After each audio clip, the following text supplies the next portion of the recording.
Democrats. So after the debate last night, are we ready to make a little change? A little change. How about some big structural change? You know, last night was a lot of fun, and I'll tell you why.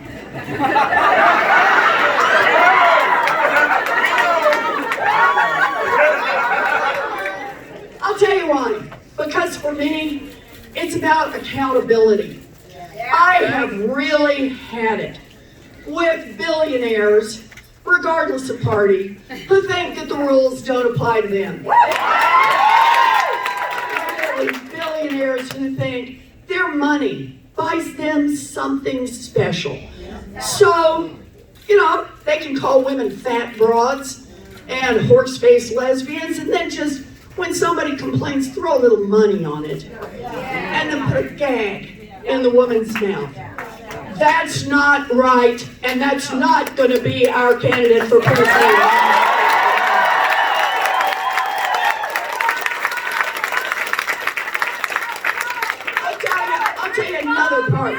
I'll tell you another part of accountability.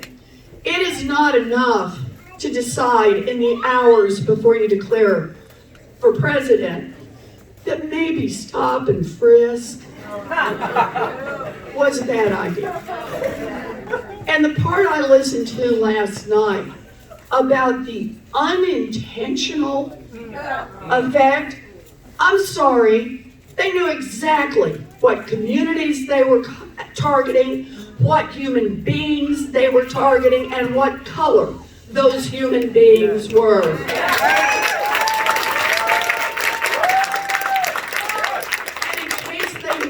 On day one, there were all those days afterwards when people protested in the streets, when people wrote, when people cried, when people got hurt and told their stories.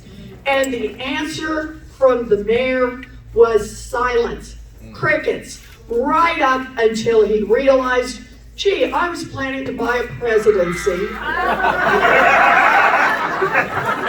And what could go wrong? I got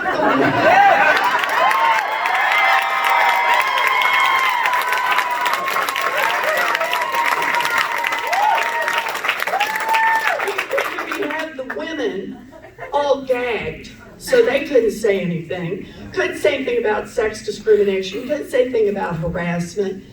But boy, what to do about all those Latinos and African Americans that got slammed over the hoods, that got slammed up against the walls, that got humiliated, that were stopped repeatedly for doing what? Walking while black? No. So he figures, what does it take? For a billionaire, this is like a dang big deal. He's sorry. So we're good now, right? And the answer is not good enough. Not good enough.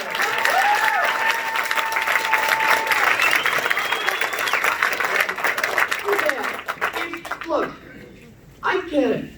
I am not a woman of color. I never got thrown across a hood. I have the privilege of never having been slammed into the wall by a police officer. But I tell you this, I listen to people who have. I listen and I say, when I am president of the United States, that is not going to happen to human beings.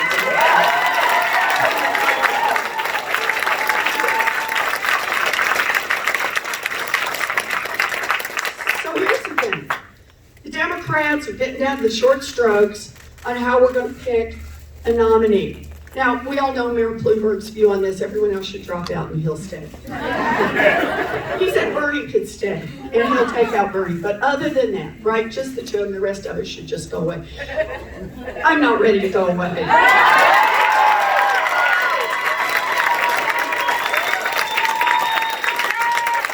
You really want to say, hey, Mayor Bloomberg, before you put something out like that, give Mitch McConnell a call and see how telling that woman to sit down and shut up.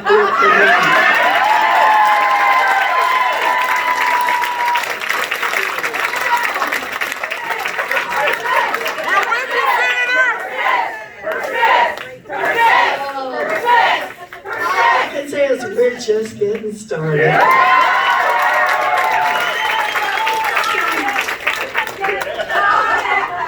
So, I want to thank every single one of you for being here.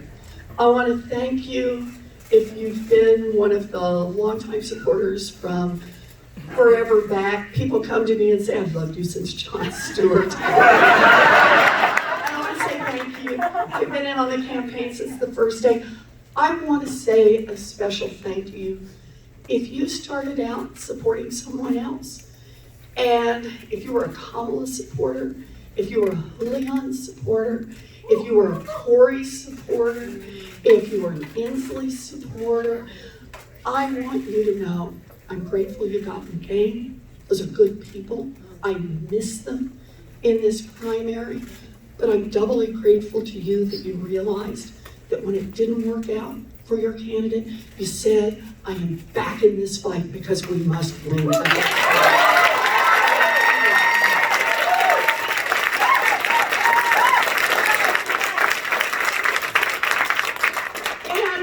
Thank another group, and that is the group who just recently said, wait, 2020? And came in and said, I'm curious, I want to learn more, but I want to make sure that we take care of our democracy going forward. Because for me, this is about picking a candidate, you bet it is. But it is also about our democracy that hangs in the balance. Understand this about Michael Bloomberg. He believes that because he's a billionaire, he can just buy an election. And this is really scary. Because if this is true, that either you have to be a billionaire or you have to spend 70% of your time sucking up to billionaires. We will have an America that works even better for billionaires, while it leaves everyone else further and further behind. So to me, what this election is all about is how we take back the power. How we take back our democracy. We take back our country, and we have the